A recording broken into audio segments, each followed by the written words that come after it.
sini sebagai mengerjakan praktikum mata kuliah agroforestry. Di sini saya akan menjelaskan terlebih dahulu apa itu agroforestry. Agroforestry merupakan kombinasi tanaman kayu dan tanaman perkebunan. Seperti dapat kita lihat contoh dari itu menerapkan tanaman perkebunan sawit ditanami dengan tanaman selah, tanaman meranti. Dapat kita lihat ini merupakan tanaman meranti yang dijadikan sebagai tanaman selah. Saya tambahkan sedikit.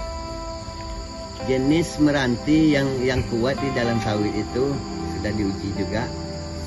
Jenis meranti berdaun kecil. Kalau awak kampung jenis meranti kembung yang lebar daun tuh itu untuk kelompok Sorea itu memang daunnya kecil-kecil ya.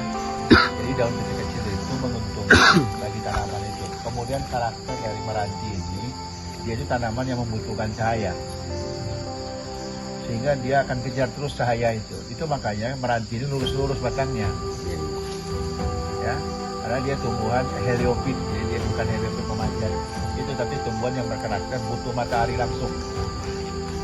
Makanya ketika Pak Saiful mengatakan 7 tahun itu, Anda bisa bayangkan usia 7 tahun sawit itu daunnya kan sudah mulai kalau pada daun kan sudah memanjang kiri kanan itu. Maka ketika ditanam sawit di lorong kampung itu, lorong mati ya, itu langsung naik apanya.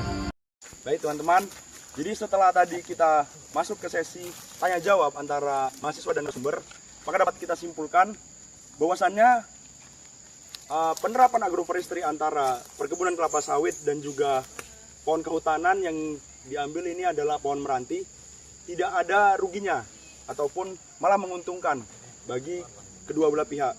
Bisa dibilang simbiosis mutualisme, karena pada tanaman kelapa sawit dia akan mendapatkan unsur hara tambahan, yaitu unsur hara nitrogen yang dihambat oleh pohon meranti tersebut, sehingga pemanfaatan lahan dari 1 hektarnya tidak hanya berpotensi mendapatkan hasil dari perkebunan kelapa sawit saja, tapi juga bisa kita dapatkan dari hasil kehutanan.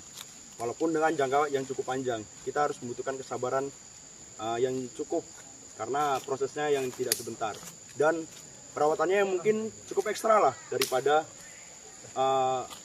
tanaman monokultur. Nah, gitu. Gimana, Bro? Menurut kamu? Tapi sepertinya ada tips yang disampaikan dari Pak Saiful sebagai pemilik kebun. Bisa dijelaskan kembali apa tipsnya? Oh iya. Nah, jadi untuk tips tadi dari Pak Saiful, untuk kedepannya jangan mengikuti pola tanam seperti yang diterapkan saat ini. Karena untuk yang saat ini banyak kegagalan ataupun bibit yang mati karena pola tanam yang belum tepat.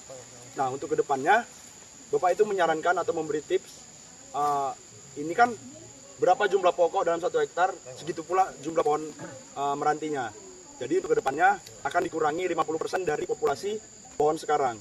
Kemungkinannya untuk kedepannya 1 hektarnya itu mungkin cukup 50 sampai 65 pokok aja gitu. Jadi untuk penanamannya juga harus di gawangan, jangan di pasar pikul gitu.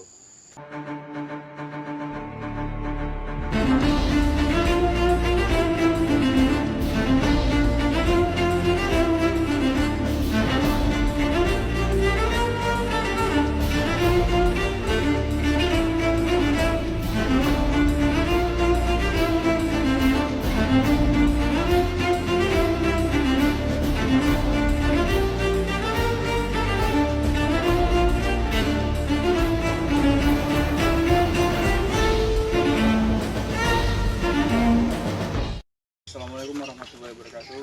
Di sini kita mengunjungi lokasi agroforestry yang kedua, yaitu kunjungan ke agroforestry agro silvopastora yang kedua, yaitu ternak madu kelulut di halaman rumah atau di pekarangan. Kemudian Pak, untuk lebahnya ini Pak, kan Bapak memproduksi banyak nih lebah nih kan. Untuk lebahnya ini kira-kira Bapak ada berapa jenis kira-kira untuk lebahnya? Jadi untuk lebahnya ini itu saya ada 2 jenis. di mana ya yang pertama itu ada Itama, kemudian yang Damar. Itama itu golongan yang kecil, kemudian yang Damar itu yang besar. Nah, saya memproduksi ini untuk mencari bibitnya itu dahulu itu di hutan. Nah, jadi saya mencarinya itu ratunya itu di hutan. Jadi membawa ratunya itu mencari ratunya itu untuk dikelola atau diternak. Kemudian Pak, untuk lebahnya ini Pak, kan Bapak memproduksi banyak nih lebah nih kan. Untuk lebahnya ini kira-kira Bapak ada berapa jenis kira-kira untuk lebahnya?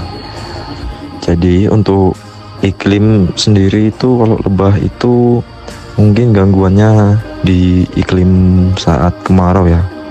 Soalnya kan dimana lebah itu panas. Nah, di dalam ini apalagi atap ini langsung terpapar oleh sinar matahari. Jadi tidak kemungkinan untuk lebah itu bertahan dalam penyinaran matahari yang begitu panas. Jadi kemungkinan ya bisa mati.